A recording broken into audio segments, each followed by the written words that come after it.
हरे कृष्णा, राधे राधे, हर हर महादेव, ओम नमः शिवाय। आप सभी का दिन शुभ और मंगल में हो। आज दिनांक है 27 फरवरी और दिन है शुक्रवार। आज आप सुनेंगे फाल्गुन मास महात्म्य के 26वें दिन की कथा। आज फाल्गुन मास के शुक्ल पक्ष की रंग भरी एकादशी भी है। आप सभी से विनम्र अनुरोध है कि हमारे चैनल पर एकादशी की कथा भी अवश्य सुनिए। आज आप फाल्गुन मास महात्म्य से पहले कुछ संतों के बहुत ही रोचक और चमत्कार से भरे हुए प्रसंग सुनेंगे। इन कथाओं को पूरा अवश्य सुनिए। संत श्री रघुनाथ दास गोस्वामी जी राधा कुंड गोवर्धन में रहकर नित्य भजन किया करते थे। वे प्रतिदिन प्रभु को 1000 दंडवत प्रणाम, 2000 वैष्णवों को दंडवत प्रणाम और 1 लाख हरिनाम जपने का नियम निभाते थे। उनका नियम था कि भिक्षा में केवल एक बार 1 दोना छाछ यानी मट्ठा ही ब्रजवासियों के यहाँ से मांगकर ग्रहण करते थे। एक दिन बाबा श्री राधा कृष्ण की मानसी सेवा कर रहे थे। उन्होंने प्रेम पूर्वक ठाकुर जी से पूछा, प्यारे आज क्या भोग लगाने की इच्छा है? ठाकुर जी ने स्नेह से कहा, बाबा आज तो खीर पाने की इच्छा है, बढ़िया खीर बनाना। बाबा ने मन ही मन उत्तम दूध, टाक, मेवा डालकर रबड़ी जैसी स्वादिष्ट खीर बनाई और भावपूर्वक ठाकुर जी को खीर अर्पित कर दी। ठाकुर जी खीर खाकर अत्यंत प्रसन्न हुए। वे हंसकर कहने लगे, बाबा हमें तो लगा था कि तू केवल छाछ पीने वाला बाबा है, तू कहाँ खीर बनाना जानता होगा, परंतु तुझे तो बड़ी स्वादिष्ट खीर बनानी आती है। इतनी अच्छी खीर तो हमने आज तक नहीं पाई। बाबा तू भी तो थोड़ी खीर खाकर देख। बाबा ने विनम्रता से कहा, हमको तो छाछ पीकर भजन करने की आदत है और अब ऐसी आदत हो गई है कि इतना गरिष्ठ भोजन पचेगा नहीं, आप ही खाइए। ठाकुर जी ने मुस्कुराकर कहा, बाबा हमारी इतनी भी बात नहीं मानेगा। बातों ही बातों में ठाकुर जी ने खीर का कटोरा बाबा के मुख से लगा दिया। भगवान ने प्रेम आग्रह और उनके अधरों से स्पर्श होने के कारण वह खीर अत्यंत मधुर और दिव्य लगी और बाबा थोड़ी अधिक खीर खा गए। मानसी सेवा समाप्त होने पर ठाकुर जी तो गौए चराने चले गए और बाबा पड़ गए बुखार से बीमार।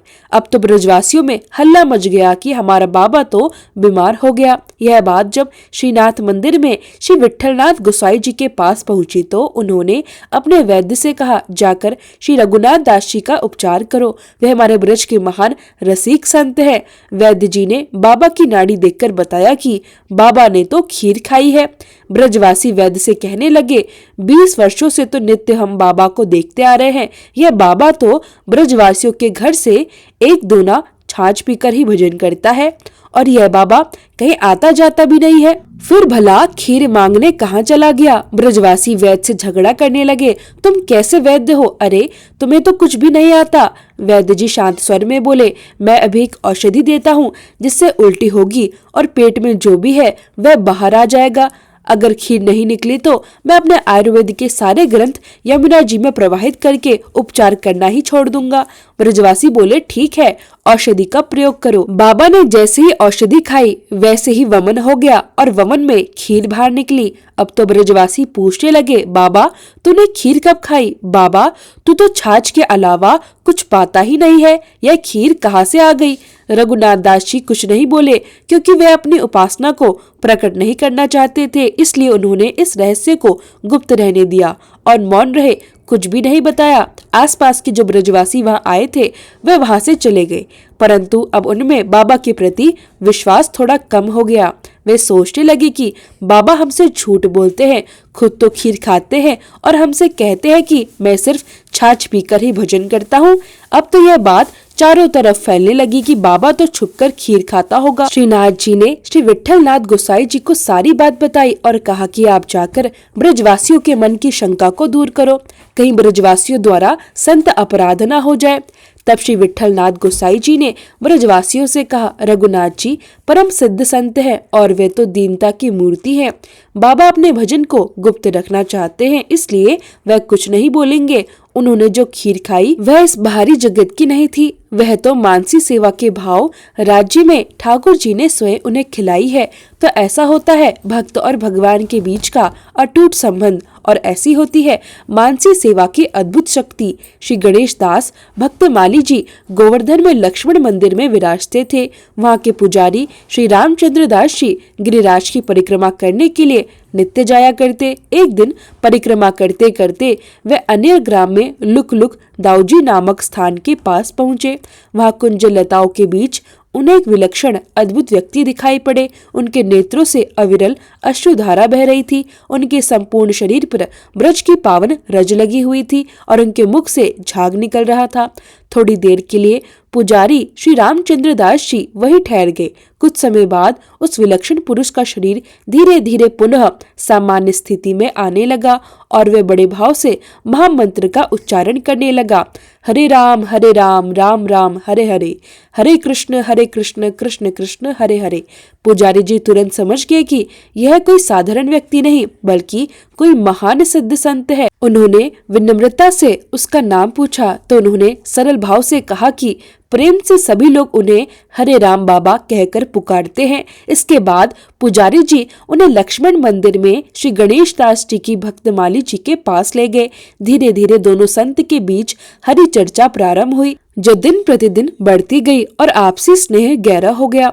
श्री हरिराम बाबा भी वहीं साथ में रहने लगे। श्री हरिराम बाबा ने पूरे 12 वर्ष तक केवल गिरिराज की परिक्रमा की। उनके पास केवल 4 लकड़ी के छोटे छोटे टुकड़े थे जिन्हें वे करताल की तरह उपयोग करते थे। उन्हीं लकड़ी के टुकड़ों को बजाते हुए वे अनिर्ष दिन रात पूरे 12 वर्षों तक महामंत्र का जप करते हुए श्री गिरिराज की परिक्रमा करते रहे। जब उन्हें नींद आती तो वे वहीं पर भूमि पर विश्राम कर लेते और जैसे ही नींद खुलती वे तुरंत उठकर फिर से परिक्रमा में लग जाते। नित्य वृंदावन की परिक्रमा करना और यमुना जी का जलपान तथा यमुना जी में स्नान करना यही उनका अटल नियम था। बाद में बाबा श्री सुदामा कुटी में विराजमान हुए। जब भी बाबा हरे राम महामंत्र का कीर्तन करते, हरे राम राम राम हरे हरे, हरे कृष्ण कृष्ण कृष्ण हरे हरे, तब वे प्रेम आवेश में आ जाते और उन्हें भगवान के साक्षात अनुभूति होने लगती। उनके सामने एक अद्भुत नीलवर्ण की दिव्य कांति प्रकट होती और उसी दिव्य प्रकाश में उन्हें श्री कृष्ण के दर्शन हुआ करते थे। उस दिव्य नील कांति को पकड़ने के लिए बाबा अक्सर उसके पीछे पीछे दौड़ पड़ते। कुछ ही क्षणों में वे मूर्छित होकर गिर जाते। उनका पूरा शरीर कांपने लगता और कुछ समय बाद वे फिर से साधारण स्थिति में आ जाया करते। एक बार बाबा श्री गणेश दास जी, पुजारी श्री रामचंद्र दास जी और श्री हरिराम बाबा ये तीनों संत पैदल ही जगन्नाथपुरी दर्शन के लिए निकल पड़े। रास्ते भर वे कीर्तन करते चलते रहे। चलते चलते जब श्री हरिराम बाबा को प्रेमावेग हुआ तो पास ही के एक सघन गन्ने के खेत को लगभग 3 मील तक चीरते हुए वे निकल गए। उनका पूरा शरीर रक्त से भर गया। वे घंटों तक मूर्छित अवस्था में पड़े रहे। ऐसा मार्ग में कई बार हुआ। बहुत दिनों की कठिन यात्रा के बाद अंततः वह संत श्री जगन्नाथपुरी पहुंच गए। जयपुर में भूरामल बजाज नाम के एक व्यापारी रहते थे जो बाबा के शिष्य भी थे। एक बार उन्होंने अपने 3 मंजिला मकान की छत पर कीर्तन का भव्य आयोजन करवाया। अनेक सत्संगी भक्तों और संतों को निमंत्रण दिया गया। बाबा को भी विशेष रूप से कीर्तन में बुलाया गया। बाबा ने विनम्र भाव से कहा कि छत पर कीर्तन करना ठीक नहीं है। पता नहीं कब प्रेम आवेश आ जाए और लोगों को परेशानी हो जाए, इसलिए अच्छा होगा कि कीर्तन नीचे आंगन में ही किया जाए। परंतु भूरामल सेठ ने आग्रह करते हुए कहा, महाराज आप केवल एक कोने में बैठ जाना, अब तो सारी व्यवस्था हो चुकी है। भूरामल के बार बार अनुरोध करने पर बाबा कीर्तन में बैठ गए। कीर्तन प्रारंभ हुआ। हरे राम राम राम हरे हरे, हरे कृष्ण कृष्ण कृष्ण हरे हरे। कुछ ही देर बाद बाबा स्वयं को रोक न सके।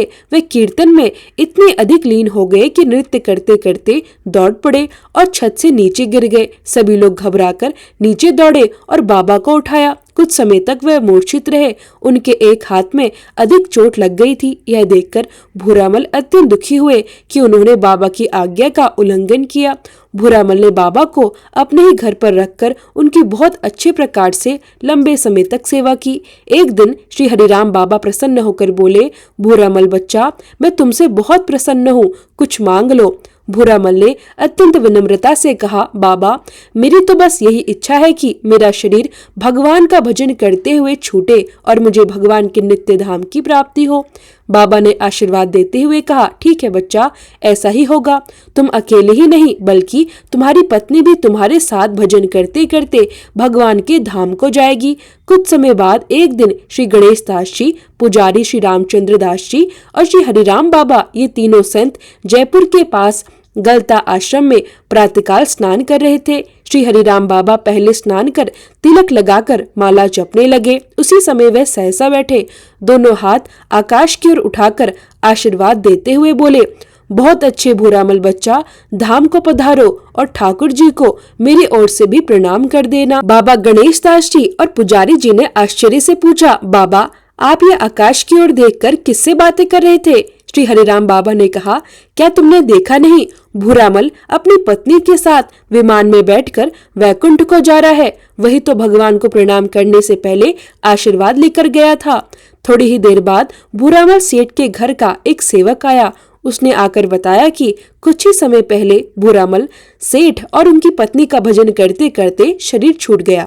श्री हरिराम बाबा राजस्थान के पाली जिले में स्थित मुंडारा गांव में एक खेत के पास छोटी सी झोपड़ी बनाकर रहा करते थे। एक दिन गांव के एक व्यक्ति के घर में भूत प्रेतों का भयंकर उपद्रव शुरू हो गया। तांत्रिक बुलाए गए, पूजा पाठ हुआ, मंत्र प्रयोग हुए। ओझाओं ने भी बहुत प्रयास किया, अनेक प्रकार के उपाय करने पर भी कोई समाधान नहीं निकला। आखिर वह व्यक्ति अपने परिवार सहित घर छोड़कर शहर जाने के लिए तैयार हो गया। तभी किसी ने उस व्यक्ति से कहा, श्री हरिराम बाबा बड़े सिद्ध महात्मा है, यदि वह इस मकान में रहने लगे तो भूत प्रेत सब भाग जाएंगे। पीड़ित व्यक्ति बाबा के पास गया। उसने सच्ची बात तो बताई ही नहीं, बस इतना कहा, महाराज आप यहाँ खेत के पास खुले में रहते हैं, ठंड का समय है, हमारा मकान खाली पड़ा हुआ है, हमने वहाँ साफ सफाई भी कर रखी है। अब हम शहर जा रहे हैं, इसलिए आप हमारे मकान में जाकर रहिए। बाबा मुस्कुराकर बोले, ठीक है बच्चा, ठीक है, वहाँ ठंड भी कम लगेगी। अगली सुबह बाबा अपना कमंडल, माला और आसन लेकर उस मकान में पहुँचे और शांत भाव से भजन में बैठ गए। जैसे ही संध्या का समय हुआ, प्रेतों का उपद्रव शुरू हो गया। बाबा तुरंत समझ गए कि यहाँ प्रेतों का निवास है, परंतु बाबा तनिक भी विचलित नहीं हुए और शांति से भजन में लीन रहे।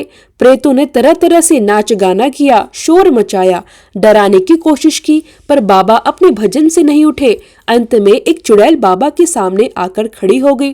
श्री हरिराम बाबा उस स्त्री को पहचानते थे। बाबा बोले, अरे तू तो इसी गांव की थी, कुएं में गिरकर तेरी मृत्यु हुई थी। ब्राह्मण परिवार की बहू होते हुए भी तुझे प्रेत योनि कैसे मिल गई? तब उस स्त्री ने कहा, जन्म चाहे कितने भी उच्च कुल में क्यों ना हो, यदि आचरण शुद्ध ना हो तो अधोगति ही मिलती है। पर पुरुष अंग के पाप से मुझे प्रेत बनना पड़ा। मैं पतिव्रत धर्म का पालन नहीं कर पाई और बाद में मैंने आत्महत्या कर ली। इस प्रेत योनि में मैं बहुत कष्ट भोग रही हूँ, आप मेरा उद्धार कीजिए। बाबा ने पूछा, यहाँ और कितने भूत प्रेत हैं? उस चुड़ैल ने कहा, हमारी संख्या 15 है। बाबा बोले, ठीक है, मैं तुम्हारे उद्धार के विषय में विचार करूंगा। अगले दिन वह फिर आई और बोली, बाबा हम पर कृपा कीजिए। बाबा थोड़े विनोदी स्वभाव के थे, मुस्कुराकर बोले, क्या केवल बातों से उद्धार हो जाता है? उद्धार तो घी से होता है। हमारा घी समाप्त हो गया है, हम भगवान को सूखी रोटी का भोग लगा रहे हैं, गाय का घी लेकर आओ। चुड़ैल बोली, ठीक है, मैं अभी घी लेकर आती हूँ। गांव में एक यादव परिवार के मुखिया जी रहते थे। वह चुड़ैल जाकर उनकी बहू के शरीर पर चढ़ गई। अब बहू अजीबोगरीब हरकतें करने लगी। तुरंत एक तंत्र मंत्र जानने वाले ओझा को बुलाया गया। जैसे ही ओझा ने मंत्रों का प्रयोग किया, चुड़ैल बोल उठी, मैं इसे नहीं छोड़ूंगी, इसे अपने साथ लेकर जाऊंगी। ओझा जी बोले, इसे छोड़ दो, इसकी नई नई शादी हुई है, इसके प्राण क्यों लेना चाहती हो? चुड़ैल ने कहा, नहीं, मैं तो इसे लेकर ही जाऊंगी। ओझा ने पूछा, इसे छोड़कर किस प्रकार जाओगी, उपाय बताओ। चुड़ैल बोली, गांव में एक हरिराम बाबा नाम के महात्मा है, उनका घी खत्म हो गया है, वे भगवान को सूखी रोटी का भोग लगा रहे हैं, उनके पास गाय का घी पहुंचाओ, तब मैं इसे छोड़कर चली जाऊंगी। मुखिया जी के पास 3 किलो गाय का घी था। उन्होंने तुरंत अपने सेवक के साथ से वह घी बाबा के पास भिजवा दिया। जैसे ही बाबा के पास घी पहुंचा, वह चुड़ैल वापस चली गई। अब पूरे गांव में यह बात फैल गई कि अगर बाबा को घी नहीं दिया तो वह हमारे घर भी भूत प्रेत भेज देंगे। हर दिन बाबा के यहाँ पाव भर ताजा घी आने लगा। बाबा उस घी से संत सेवा भी करने लगे। हलवा, पूरी, चावल आदि में भी घी का प्रयोग होने लगा। कुछ दिनों बाद वह चुड़ैल फिर बाबा के पास आई और बोली, बाबा, रोज के घी का तो प्रबंध हो गया, अब हमारा उद्धार कीजिए। बाबा बोले, तुम्हारा उद्धार कैसे होगा? उसने कहा, हमारे लिए यदि शिव पुराण की कथा हो जाए तो भी हमारा उद्धार होगा। बाबा ने कहा, ठीक है, जब तुम्हारा उद्धार हो जाए तब हमें अनुभूति करवा कर जाना। बाबा ने पास में रहने वाले एक ब्राह्मण जानकी प्रसाद चौबे को बुलाया और उनसे बाबा श्री गणेश दास जी के नाम एक पत्र लिखवाया। उस पत्र में पूरी घटना लिख दी, किस कार्य के लिए शिव पुराण की कथा करनी है। बाबा गणेश दास जी ने कहा, हमने तो कभी शिव पुराण की कथा कही नहीं, परंतु श्री हरिराम बाबा की आज्ञा है तो अवश्य करेंगे। बाबा श्री गणेश दास जी मथुरा से चलकर हरे राम बाबा के पास आए। प्रातःकाल महाराज जी मूल पाठ किया करते थे और संध्या काल पूरे 5 घंटे कथा सुनाया करते थे। वे सभी प्रेत दिव्य देह धारण करके श्री हरिराम बाबा के सामने आकर प्रणाम करते हुए बोले, बाबा, भगवान शिव के गणों का विमान आ गया है और उनके साथ हम सभी कैलाश जा रहे हैं। एक बार बाबा गणेश दास जी ने उनका थोड़ा परिचय और कुछ पद एक पुस्तक के रूप में प्रकाशित कराया, जो श्री रामानंद पुस्तकालय से प्रकाशित हुई। दिल्ली की एक स्त्री ने वह पुस्तक पढ़ी और मन में सोचा, क्या इस समय में भी ऐसे भगवत प्राप्त संत विराजमान हैं, तो इनके दर्शन तो अवश्य करने चाहिए। वह स्त्री उस पुस्तक पे दिए गए पते को पढ़कर सुदामा कुटी पहुंची। वहां उस समय राजेंद्र दास जी और कुछ अन्य वैष्णव सेवा में निवास करते थे। उस स्त्री ने विनम्रता से पूछा, इस पुस्तक में जिनके पद लिखे हैं, क्या उन संत के दर्शन हो सकते हैं? राजेंद्र दास जी ने शांत स्वर में कहा, बाबा का शरीर बहुत वृद्ध हो गया है, वह चल फिर नहीं पाते। उस स्त्री ने बाबा हरिराम के बारे में और अधिक जानने की इच्छा प्रकट की। तब राजेंद्र दास जी ने उनकी कुछ अद्भुत अनुभूतियां सुनाई, जिससे उस स्त्री की श्रद्धा और भी अधिक बढ़ गई। राजेंद्र दास जी अंदर जाकर बाबा से बोले, बाबा, एक भक्ता आपके दर्शन करने आई है। श्री हरिराम बाबा बोले, यहाँ किसी को मत लाओ, मैं तो नंग धड़ंग पड़ा रहता हूँ, शरीर पर लंगोटी भी नहीं होती। राजेंद्र दास जी ने निवेदन किया, बाबा, वह श्रद्धावान स्त्री है, आपके दर्शन करने की बहुत इच्छा है। तब बाबा ने कहा, ठीक है। राजेंद्र दास जी ने श्री हरिराम बाबा के शरीर पर कपड़ा डाल दिया और उस भक्ता को अंदर लेकर आए। उसने विनम्रता से प्रणाम किया और कुछ फल तथा भेंट अर्पित किए। बाबा ने स्नेह से पूछा, कहाँ से आई हो, घर में कौन कौन है? उसने अपने घर परिवार का सारा हाल सुनाया। अंत में बाबा ने पूछा, तुम्हारा विवाह हुआ या नहीं? उसने उत्तर दिया, घर परिवार की जिम्मेदारी मुझ पर आने के कारण अब तक विवाह नहीं हुआ। बाबा बोले, मैं तो अब विवाह के योग्य नहीं हूँ, मेरा शरीर अब बहुत वृद्ध हो गया है। स्त्री ने आश्चर्य से कहा, बाबा, आप ये कैसी बातें कर रहे हैं? मैं तो आपकी पोती जैसी हूँ और आप साधु होकर ऐसी बातें करते हैं। बाबा बोले, तुमसे किसने कहा कि मैं साधु हूँ? मैं कोई साधु महात्मा नहीं हूँ, मैं तो गुंडा और पागल हूँ। गुंडा और पागल तो ऐसी ही बातें करता है। वह स्त्री घबराकर और नाराज होकर जाने लगी। जाते जाते उसने सारी मिठाई, सेब और रुपया भी वापस कर दिया। अब राजेंद्र दास जी ने पूछा, बाबा, वह स्त्री बड़ी श्रद्धा से आपके पास आई थी, लेकिन आपने ऐसी क्या बातें कह दी कि उसने सारी भेंट वापस कर दी? बाबा बोले, मैं बूढ़ा हूँ, परंतु यहाँ रहने वाले सब संत बूढ़े नहीं हैं। विरक्त संतों के यहाँ अकेली महिलाओं का आना ठीक नहीं है। बार बार आना जाना शुरू होगा, यह अच्छा नहीं है। और मेरी उम्र 100 साल से ऊपर चल रही है। इतने साल राम जी ने माया से बचाया रखा, अब बुढ़ापे में मैं अपने वैराग्य पर कलंक नहीं लगा सकता। इस तरह की बातें करने से अब वह दोबारा आने का प्रयास ही नहीं करेगी। राजेंद्र दास जी ने फिर पूछा, बाबा, अगर अगली बार फिर आ गई तो? बाबा बोले, अगर अब की बार आई तो गाली दूंगा। राजेंद्र दास जी ने पूछा, बाबा, अगर गाली खाकर भी फिर आ गई तो? बाबा बोले, फिर तो डंडा लेकर उसको भगा दूंगा। राजेंद्र दास जी ने पूछा, डंडे के डर से भी ना मानी तो क्या करेंगे बाबा? यह सुनकर बाबा की आंखों में आंसू आ गए। वे रोने लगे और भावुक होकर बोले, अगर उसकी ऐसी अटूट श्रद्धा संतों के चरणों में है तो फिर मैं उसको श्री कृष्ण से मिलने का रास्ता बता दूंगा।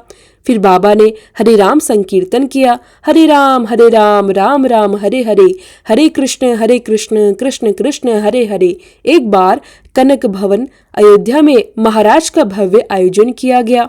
उस समय श्री हरिराम बाबा और श्री गणेश दास भक्त माली जी अन्य कुछ संतों के साथ अयोध्या राज के दर्शन करने पधारे।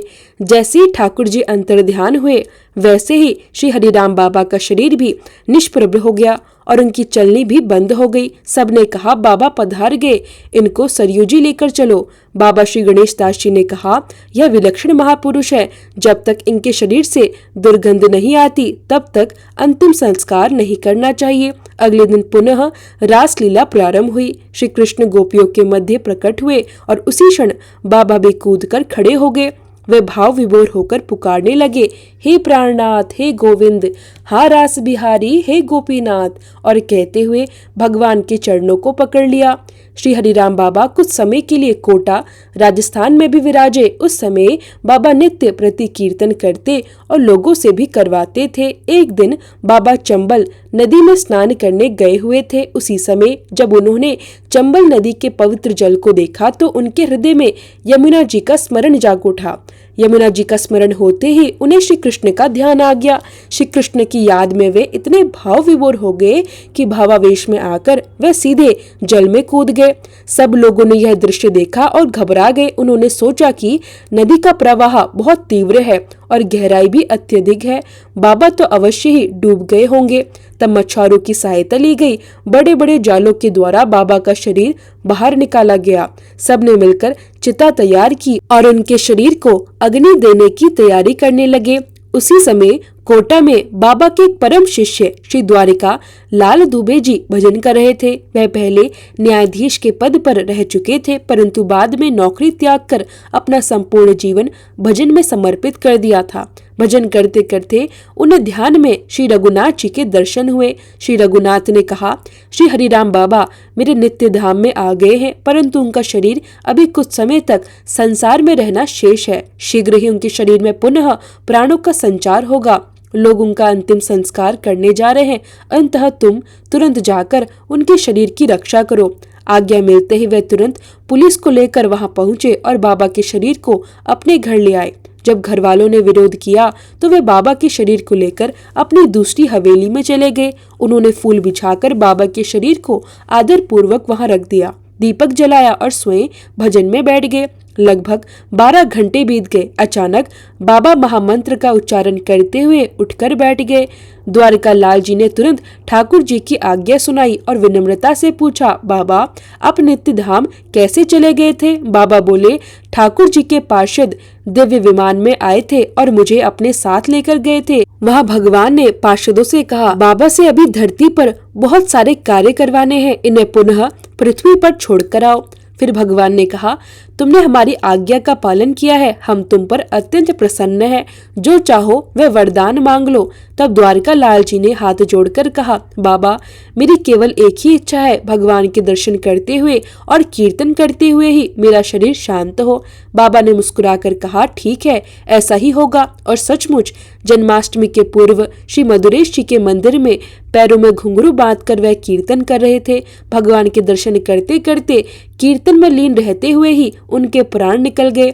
हरे राम राम राम हरे हरे, हरे कृष्ण कृष्ण कृष्ण हरे हरे। यह था आज का यह अद्भुत और हृदय को स्पर्श करने वाला प्रसंग। अब सुनिए फाल्गुन मास महात्म्य की आज की कथा। मार्कंडेय जी धर्मराज युधिष्ठिर को अनेक पवित्र तीर्थों का महात्म्य सुनाते हुए आगे कहते हैं, हे धर्मराज युधिष्ठिर, सूर्यवंश में इंद्रघुम्न नाम से प्रसिद्ध एक महान राजा हुए जो अयोध्या के अधिपति थे। उन्होंने पर्वत, वन और कानन सहित संपूर्ण पृथ्वी का अत्यंत धर्मपूर्वक पालन किया था। उनके राज्य में चारों वर्णों के लोग अपने अपने धर्म का पालन निष्ठा और श्रद्धा से किया करते थे। हर गाय कामधेनु के समान इच्छा अनुसार दूध देने वाली थी। पृथ्वी हरी भरी खेती से सजी रहती थी और समृद्धि चारों ओर दिखाई देती थी। एक दिन राजश्री इंद्रघुम्न ने महर्षि वशिष्ठ जी से पूछा, महामुनि, मैं अश्वमेध यज्ञ कराना चाहता हूँ, कृपया बताइए कि किस तीर्थ में जाकर उसका अनुष्ठान करना चाहिए। वशिष्ठ जी बोले, राजन, वेदों के ज्ञाता ब्रह्म ऋषिगण आपको जो सम्मित दे उसी प्रकार योग्य ब्राह्मण ऋतुजुओं के द्वारा आपको यज्ञ का अनुष्ठान करना चाहिए। उस समय राज्यसभा में मरीचि, कश्यप, अंगिरा, गौतम, दुर्वासा, च्यवन, धूम्र, महामुनि, कर्ण और अन्य अनेक उत्तम व्रत का पालन करने वाले मुनीश्वर विराजमान थे। महाराज इंद्रघुम्न ने विनम्रता पूर्वक उनसे पूछा, किस तीर्थ में किया गया यज्ञ मनवांछित फल प्रदान करता है, कृपया मार्गदर्शन कीजिए। तब ऋषिगण कहने लगे, राजन, इस विषय में ऋषियों ने अनेक भिन्न भिन्न तीर्थों को श्रेष्ठ बताया है। यह सुनकर दुर्वासा जी हंसते हुए बोले, राजन, ब्राह्मण ज्ञान की अधिकता से श्रेष्ठ माने जाते हैं। क्षत्रियों में जिसका बल और पराक्रम अधिक हो वही श्रेष्ठ है। वैश्य की श्रेष्ठता धन्य और धान्य की अधिकता से मानी जाती है और शूद्र जन्म तथा आयु के अनुसार श्रेष्ठ कहे जाते हैं। 7 कल्पों तक जीवित रहने वाले तीनों वेदों के ज्ञाता त्रिकालदर्शी महर्षि मार्कंडेय, उनसे श्रेष्ठ निर्णय कौन कर सकता है। महाराज, आप नर्मदा के तट पर स्थित धर्मरण में जाइए। वहां मार्कंडेय जी जहाँ संकेत करे उसी स्थान पर आप अपना यज्ञ प्रारंभ कीजिए। राजा इंद्रघुम्न ने आदर पूर्वक कहा, देवर्षि, आप जैसा कहते हैं मैं वैसा ही करूंगा। ऐसा कहकर उन्होंने अपने मंत्री देवगर्भ को यज्ञ की सभी सामग्री साथ ले चलने का आदेश दिया। स्वयं ब्राह्मणों और मुनियों के साथ दिव्य वाहन पर आरूढ़ होकर अत्यंत प्रसन्नता से यात्रा के लिए निकल पड़े। उनके साथ अंतःपुर की रानियां भी थी। इस प्रकार सबके साथ राजा इंद्रघुम्न धर्मरण पहुँचे, जहाँ मार्कंडेय जी विराजमान थे। वहां जाकर उन्होंने मार्कंडेय वट का पूजन किया। राजा इंद्रघुम्न को आया देखकर महामुनि मार्कंडेय ने ब्रह्मा ऋषियों के साथ पूछा, हे राजन, यह किस प्रयोजन से आपका आगमन हुआ है, कृपया बताइए। तब राजा विनम्र भाव से कहने लगे, हे ब्राह्मण देवता, मैं यज्ञ करने के लिए यहाँ आया हूँ। कृपया यह बताइए कि किस तीर्थ में उसका अनुष्ठान करना उचित रहेगा। यह सुनकर महर्षि मार्कंडेय ने अत्यंत गंभीर स्वर में कहा, राजन, समुद्र प्रेत इस पृथ्वी पर जितने भी तीर्थ हैं वे सभी नर्मदा नदी में स्नान करने के लिए आते हैं। उत्तर दिशा में जितने शिवलिंग हैं और दक्षिण में जो भी तीर्थ हैं वह सब कोटि तीर्थ में लीन हो जाते हैं। इसी कारण उसका नाम कोटि तीर्थ पड़ा है। भगवान शंकर ने पूर्व काल में पार्वती जी, कार्तिकेय जी, शिव, ब्रह्मा, विष्णु तथा इंद्र आदि देवताओं के समक्ष इस तीर्थ का महात्म्य इस प्रकार वर्णित किया था कि ओमकारेश्वर के समीप नर्मदा में कोटि तीर्थ स्थित है। वहाँ जो दान, होम, यज्ञ तथा कठिन तप आदि पुण्य कर्म किए जाते हैं उनके पुण्य का कोई अंत नहीं है। ग्रहण काल में कुरुक्षेत्र की प्रशंसा की जाती है, परंतु नर्मदा तो सभी कार्यों के लिए पुण्यदायिनी कही गई है। इसलिए हे राजन, आप कोटि तीर्थ में जाकर यज्ञ करें। यह सुनकर परम धर्मात्मा राजा इंद्रघुम्न ने अमित तेजस्वी मार्कंडेय मुनि के चरण पकड़ लिए और भावुक होकर कहा, हे मुनिवर, आपने जो कुछ कहा है उसके लिए मैं अपने ऊपर आपका बहुत बड़ा अनुग्रह मानता हूँ। उसी समय विभिन्न देशों के क्षत्रिय वृंद गौ, अश्व, हाथी तथा अन्य सभी आवश्यक सामग्रियों के साथ मंत्री देवगर्भ भी वहां आ पहुंचे। तब राजा ने 30 योजन लंबा एक विशाल यज्ञ मंडप बनवाया। उसमें अनेक यूप स्तंभ स्थापित किए गए और अपने विधान के अनुसार विभिन्न प्रकार के कुंडों का निर्माण कराया। यज्ञ प्रारंभ हुआ। वेद मंत्रों के उच्चारण के दिव्य ध्वनि से पृथ्वी और आकाश के मध्य का सारा वातावरण गूंज उठा। सूर्य के समान तेजस्वी अग्निदेव धूम रहित स्वरूप में प्रज्वलित हो रहे थे। महाराज इंद्रघुम्न ने उस यज्ञ में ब्रह्मा, विष्णु और शिवजी का भी आवाहन किया। उनके साथ अन्य सभी देवता भी वहां पधारे। राजा के उस यज्ञ में घी और दूध की मानो नदियां बह रही थी, जहां दही और खीर की कीच जमी हुई थी। अनेक प्रकार के भक्ष्य और भोजन पदार्थ सदा सभी के लिए उपलब्ध रहते थे। देवता, मुनि तथा चारों प्रकार के प्राणी समुदाय भलीभांति तृप्त हुए। अंत में ब्राह्मणों को प्रचुर मात्रा में दक्षिणा भी प्रदान की गई। इस प्रकार वह महान यज्ञ पूर्ण हुआ। इसके बाद धूम्र तथा ब्रह्मापुत्र महर्षियों को विधिवत विदा करके ओमकारेश्वर के स्वरूप को जानकर राजा ने उनका विधि पूर्वक पूजन किया। मणि, मणिके और अन्य बहुमूल रत्नों से पहले ओमकार लिंग को विभूषित किया। फिर गंध, विविध प्रकार के धूप, कपूर, अगेरू, चंदन, ध्वज, छत्र, वितान, व्यंजन और दिव्य चामरों से अत्यंत श्रद्धा के साथ पूजा संपन्न किए। इसके पश्चात राजा ने इस प्रकार स्तुति की, जिस बिंदु युक्त ओमकार का योगी जन सदा ध्यान करते हैं और जो ओमकार स्वरूप काम तथा मोक्ष देने वाला है, उन प्रभु को बारंबार नमस्कार है। हे सर्वदेव में शिव, जो श्री ब्रह्मा, विष्णु तथा इंद्र को भी वर प्रदान करने वाले हैं, आपको प्रणाम है। रुद्र पुण्य से सुशोभित आपकी जो कल्याणमयी अघोर मूर्ति है, उसी के द्वारा आप मुझ पर कृपा कीजिए।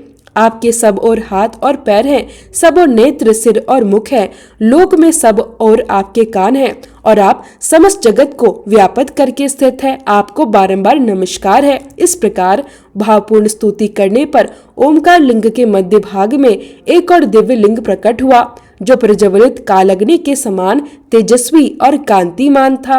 उस दिव्य स्वरूप ने राजा इंद्रघुम्न से कहा, राजन, तुम्हारा कल्याण हो, तुम्हारे मन में जो भी इच्छा हो उसके लिए वर मांगो। तब राजा ने विनम्र भाव से कहा, हे देव, यज्ञ पर्वत पर देव द्रोणी में भगवती पार्वती के साथ पूजित होकर आप सदा निवास कीजिए, और हे देव देवेश्वर, इस तीर्थ में जो अपने प्राणों का त्याग करे वह शिवलोक को प्राप्त हो। तब भगवान ओमकारेश्वर ने कहा, हे राजन, तुम्हारी ये सभी कामनाएं पूर्ण हो। ऐसा कहकर वे वहीं अंतर्ध्यान हो गए। उनके साथ अन्य देवता भी अपने अपने स्थान को लौट गए और भगवान शंकर कैलाश धाम को पधार गए। तत्पश्चात राजा इंद्रघुम्न ने वहां उपस्थित चारों प्रकार के प्राणियों को संबोधित करते हुए कहा, मेरे इस यज्ञ के प्रभाव से तुम सब निरोगी हो जाओ और सदा तृप्त रहो। इसके बाद राजा इंद्रघुम्न ने साष्टांग प्रणाम करके भगवान श्री विष्णु की स्तुति की। राजा ने कहा, मैं केशव अर्थात जल में शयन करने वाले, माधव अर्थात लक्ष्मीपति श्री विष्णु, गोविंद, मधुसूदन, पद्मनाभ, ऋषिकेश, श्रीधर, त्रिविक्रम, दामोदर, वासुदेव श्री हरि को प्रणाम करता हूँ, जो शंख, चक्र, गदा, सारंग, धनुष और वनमाला से विभूषित है, जो संपूर्ण लोकों के रक्षक हैं, जगत के स्वामी हैं, लक्ष्मी जी के पति हैं और सर्वज्ञ में श्रेष्ठ हैं। उन भगवान श्रीकांत, श्रीधर, श्रीश और श्रीनिवास को मैं बारंबार नमस्कार करता हूँ। हे अच्युत, अनंत, यज्ञेश, यज्ञ स्वरूप प्रभु, आपको मेरा कोटि कोटि नमस्कार है।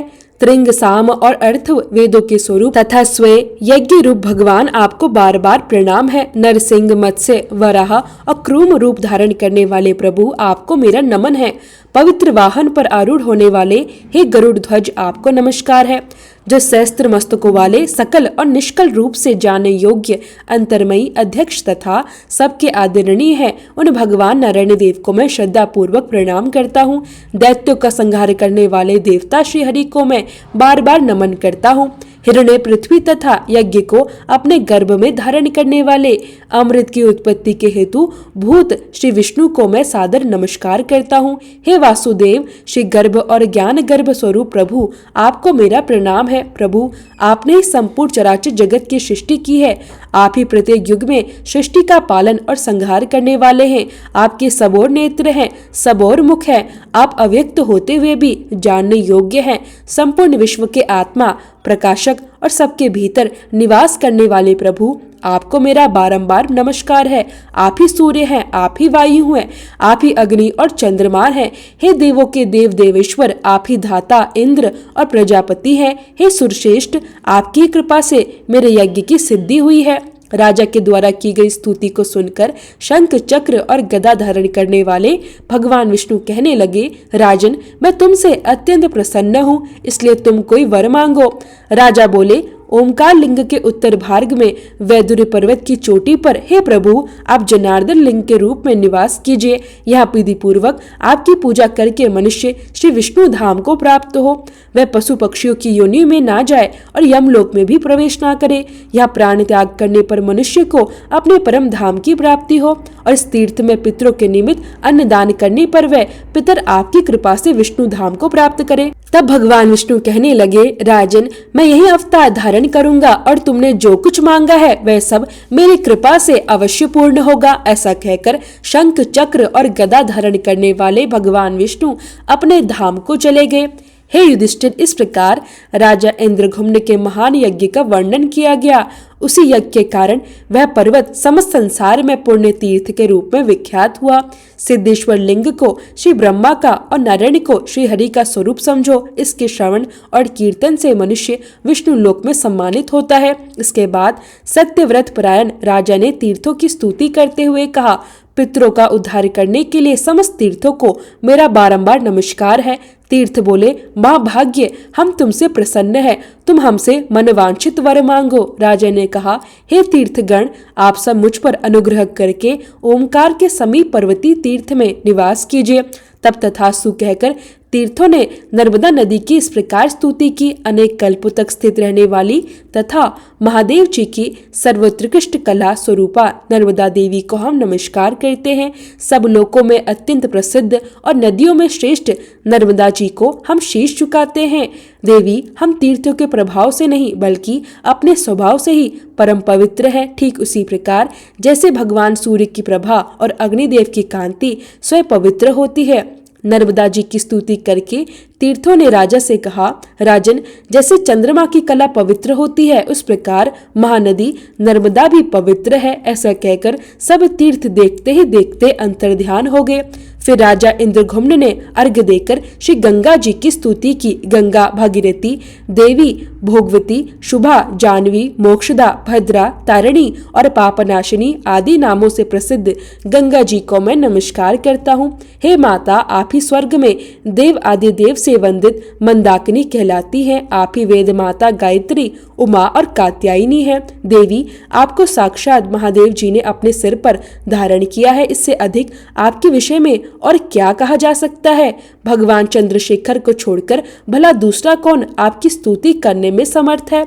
स्तुति से प्रसन्न होकर गंगा जी ने कहा, महाराज, मैं अत्यंत प्रसन्न हूँ, तुम कोई वर मांगो। राजा ने कहा, हे देवेश्वरी, आप सदा यहीं पर निवास कीजिए, बस मेरी यही इच्छा है। यह सुनकर गंगा जी बोली, राजन, ऐसा ही होगा, मैं अपने एक अंश से सदा यहीं पर प्रवाहित होती रहूंगी। ऐसा कहकर गंगा जी अपने स्थान को चले गई। इसके बाद राजा इंद्रघुम्न ने नर्मदा देवी की स्तुति की। हे देवी, आपके जल के प्रभाव से मैंने देवताओं और पितरों को संतुष्ट किया है। आपके चराचर प्राणियों सहित संपूर्ण त्रिलोकी को पवित्र किया है। आप सभी प्राणियों की माता हैं और मनुष्य को संसार सागर से पार उतारने वाली है। महादेवी मेकला, कल्पका, नर्मदा और जलपूर्णा आदि नामों से विख्यात होकर आप विंध्य पर्वत की शोभा बढ़ाती हैं। शुभे, सहस्त्र वर्षों तक आपकी स्तुति में लगे रहने पर भी कौन आपकी महिमा का पूर्ण वर्णन कर सकता है। इस स्तोत्र से प्रसन्न होकर नर्मदा जी ने कहा, राजन, तुम क्या चाहते हो, कहो, मैं तुम्हें वह वर अवश्य दूंगी जिससे तुम सिद्धि प्राप्त करोगे। नर्मदा जी का यह वचन सुनकर ब्राह्मणों सहित शिव भक्त परायण राजा ने मुस्कुराते हुए कहा, देवी, यदि आप मुझे वर देना ही चाहती हैं तो आप अपने दक्षिण तट से लेकर उत्तर तट तक 7 धाराएं कर लीजिए। नर्मदा जी बोली, राजन, मेरे प्रभाव और कृपा से यह सब संभव है, सब कुछ अवश्य होगा। यहाँ जो भी दान दिया जाएगा उसका पुण्य असंख्य होगा। यहाँ दान देने वालों का पुनः इस संसार में जन्म नहीं होगा। शूद्र, चांडाल, मृग, पशु और सर्प आदि भी नील गंगा संगम में स्नान करने या प्राण त्यागने पर स्वर्ग धाम को जाएंगे। इसके बाद नर्मदा जी को प्रणाम करके राजा इंद्रघुम्न अपने वाहन पर आरूढ़ हुए और सहस्त्र राजाओं के साथ अपनी राजधानी देव निर्मित पुरी अयोध्या को लौट गए। वहां उन्होंने बहुत लंबे समय तक राज्य किया और अंत में स्वर्ग लोक को प्राप्त हुए। हे धर्मराज युधिष्ठिर, यह प्राचीन इतिहास मैंने तुम्हें सुनाया। जो इसे कहते और श्रद्धा से सुनते हैं वे कभी यमलोक नहीं देखते और पाप योनि में भी नहीं जाते। जय भोलेनाथ। आज की कथा में बस इतना ही। इसके आगे का विस्तृत वृत्तांत आप सब अगले अध्याय में अवश्य सुनिए।